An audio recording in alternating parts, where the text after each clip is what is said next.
Well, it's all over here at Sellers Park, where Liverpool have earned, to be honest, a pretty remarkable 7-0 victory over Crystal Palace.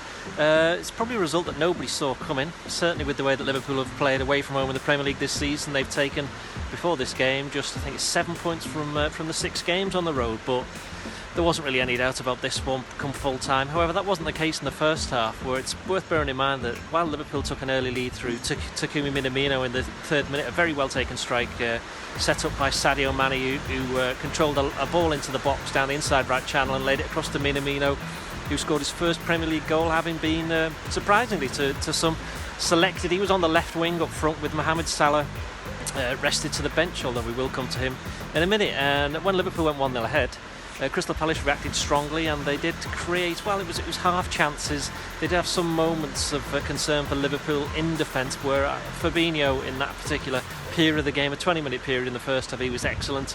He helped to snuff out some danger, and it meant that Alisson Becker in the Liverpool goal really didn't have any major saves to make. The second Liverpool goal was therefore against the run of play. Sadio Mane, who scored it.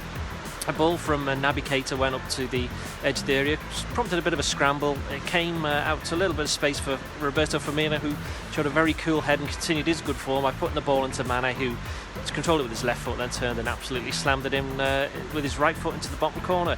And shortly before half time came what ended up being the killer third goal. This was probably the best goal of the game, to be honest. It was a Liverpool break. Trent Alexander-Arnold had the ball in the right back position. He played it inside to Roberto Firmino, and his turn played it out to the opposite wing to Andy Robertson, who then flew down the left flank, I should say. Got to the edge of the area, and when he put in the cross, it was in fact it was just before the edge of the area. He put in a cross just inside the penalty box, and Firmino was there unmarked, controlled it with one foot, and then put in a nice finish that made it 3-0. The next goal was always going to be crucial at the start of the second half. It came from Liverpool. It was Jordan Henderson, and again it was Keita who helped initiate it when Liverpool were on the attack. He played it inside to the right side of the penalty area where Trent Alexander-Arnold was. Played it back to Jordan Henderson, whose first time shot with his right foot went into the top corner. It's interesting because the very much like Alisson Becker, Vicente Guaita, the Crystal Palace goalkeeper, he didn't have a save to make, and he couldn't be faulted for any of the goals. The 5th goal, this one was, by this point Sadio Mane had gone off and Mohamed Salah had come on. Salah then played a lovely ball through to Firmino, the left-hand channel inside the area, and he flicked one over the Palace goalkeeper. The 5th goal.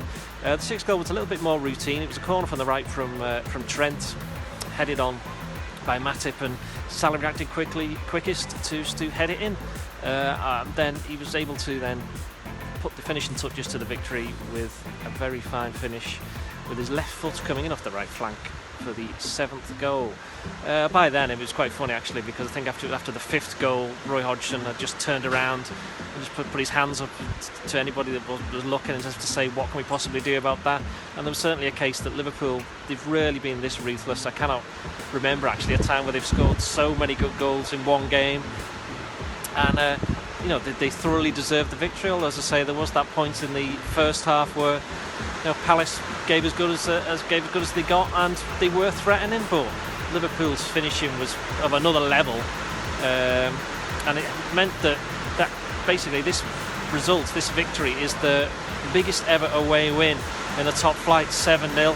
Surpasses the 7-1 they had at Derby back in the 1990-91 season, and there's a bit of a neat symmetry about it, because Crystal Palace is the Liverpool's 9-0 win over Palace back in 1989. That's the biggest ever home top flight win, so not sure Palace will be too keen on that, but as I say, a nice bit of symmetry to that. I mean, there were other good, there were good performances right across the field.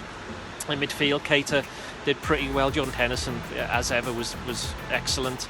And in terms of an injury bonus, Alex Oxlade-Chamberlain came on for the last 15 minutes. That's the first we've seen of him this season. He's been out with a knee injury, so it's a positive in more ways than one for Liverpool. So they now have 8 days rest, where they will be playing against West Bromwich Albion on Sunday the 27th of December, Sam Allardyce and all of that. But Liverpool on top of the table for the 3rd Christmas in a row.